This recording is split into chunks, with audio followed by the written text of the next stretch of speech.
Goldman Sachs kicks off bank earnings season this morning. Many analysts expecting the financial giant to report its largest profit since it set earnings records back in 2007.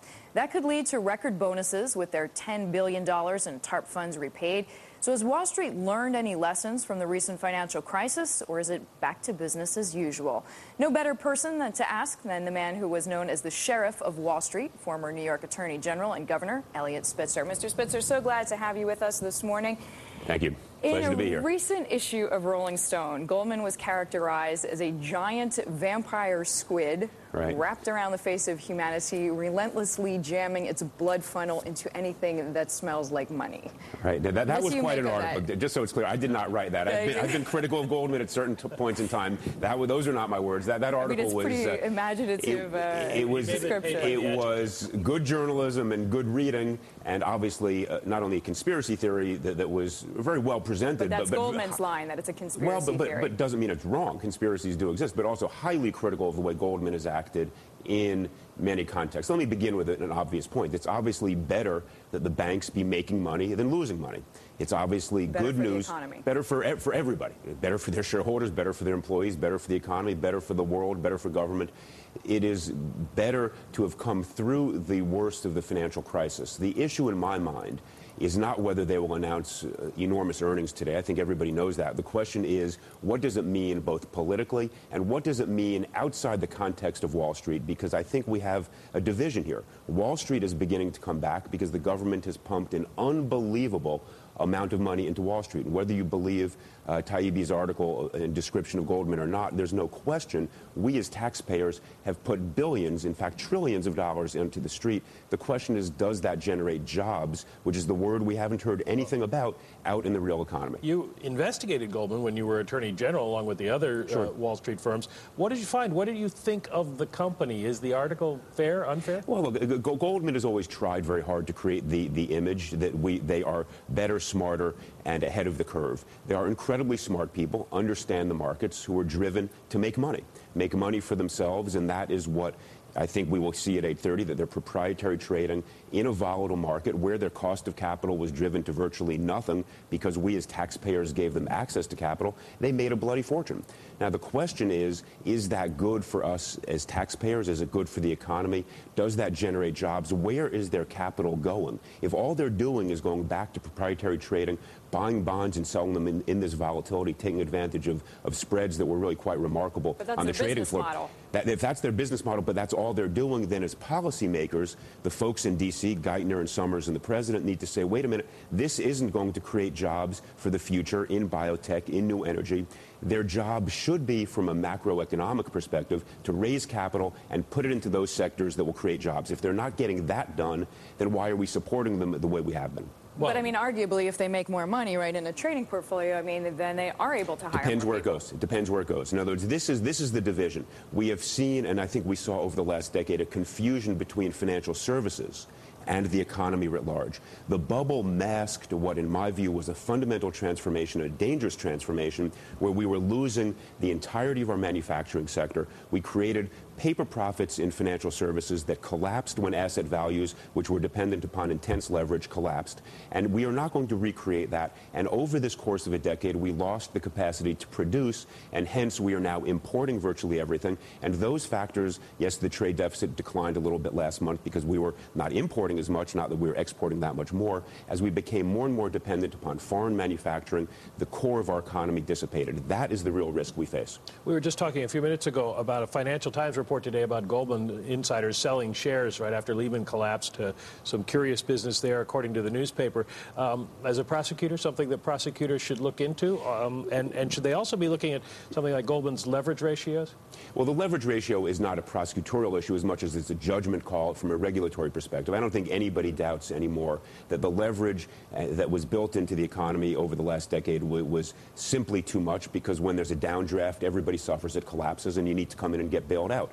That shouldn't be permitted to happen again, and if we see those leverage numbers creeping up again, we have learned, in fact, nothing from the past debacle. I don't think that will happen. I just don't think the regulators will permit it to happen. We've learned some lessons. I think the real issue, I don't know about the stock sales. I'd be hard-pressed to believe that anything improper was done there, but who knows? I think the real real question is in the credit default swap market. What was going on there? That was a black hole, a black box inside which nobody peered and nobody knew what was going on. That is a debacle. And I think also in terms of the bailouts, the question I've been asking is when AIG was bailed out, why were the counterparties paid 100 cents on the dollar? If you want to ask about judgment calls and about huge sums of money that were transferred through, why $12.9 billion to Goldman without anybody saying, do you need this to maintain your solvency? Because they were denying that they had any exposure. So is Goldman benefiting then from hidden subsidies from the U.S. government? Everybody, absolutely. There's no question every major bank is benefiting. GE Capital, $108 billion in TALF guaranteed bonds. Goldman, $28 billion. I think huge subsidies that are hidden.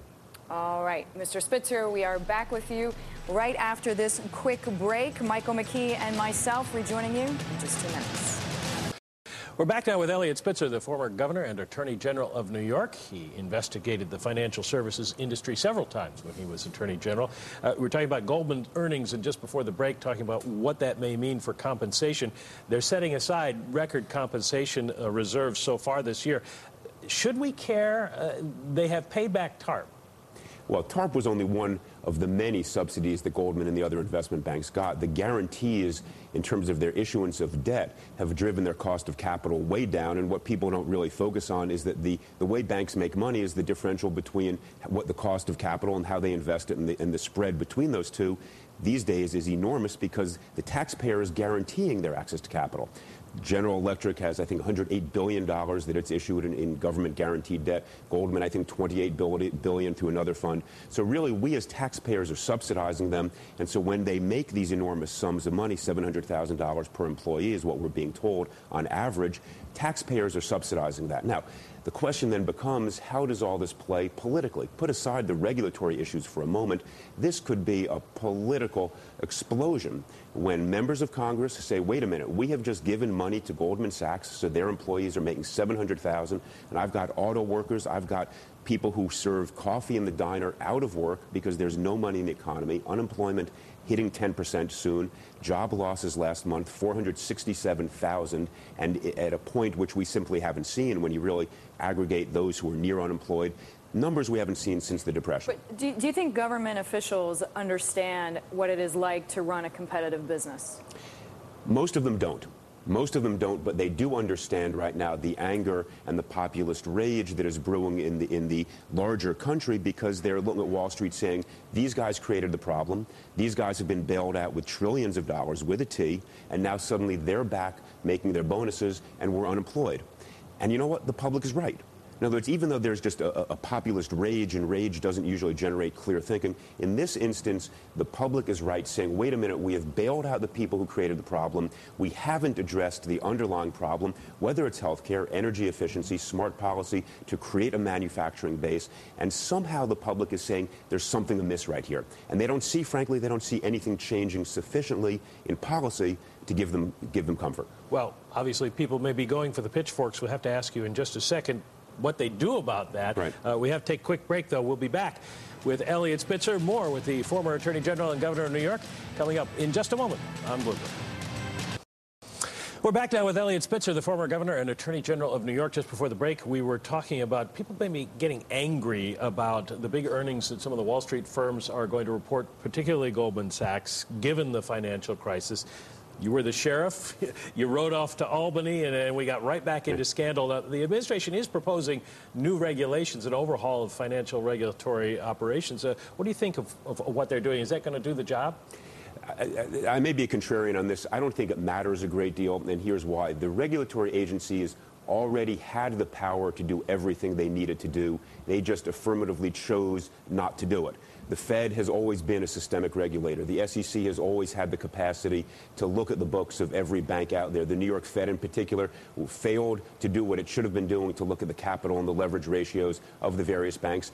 We all learned the lesson, hopefully, and I think that next time around they will look at those issues. You don't need new regs to do it. You just need the will to do what they were supposed to do. You mentioned the SEC. Does it still have a place in this environment?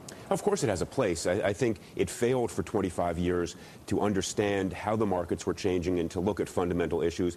Put aside the fact that it missed Bernie Madoff. That was obviously a huge, gaping mistake. But more fundamentally than that, it missed the largest transformation in the marketplace, which is that middle Americans, we invited middle Americans into the marketplace and said, put your capital into this market, but we then did not create the protections for the small investor to stop them from being taken advantage of by the major firms. And that was the real crisis. Let me shift gears really quickly while we have you here. You were governor. You dealt with the people in Albany. Obviously, we've gone through a lot with the Senate here, but they can't get it together in California either. Are governors totally hamstrung? Are states totally hamstrung in this recession? Is there anything they can do? It's a very difficult job right now, and I don't see how people say, oh, yeah, gee, tough being a governor. Let me tell you something. States are bankrupt because revenues, and I just wrote something on Slate.com that goes through the revenue losses that every state is suffering, about 15 to 20%. At the same time, demand for educational services and health care is going up. And so they are caught in these pincers of rising demand for their services, decreasing revenue, long-term pension obligations that are growing every day with pension funds that have obviously collapsed because the market has collapsed. They are in a bind. They can't raise taxes because the economy can't afford it. And unlike the federal government, states don't print money.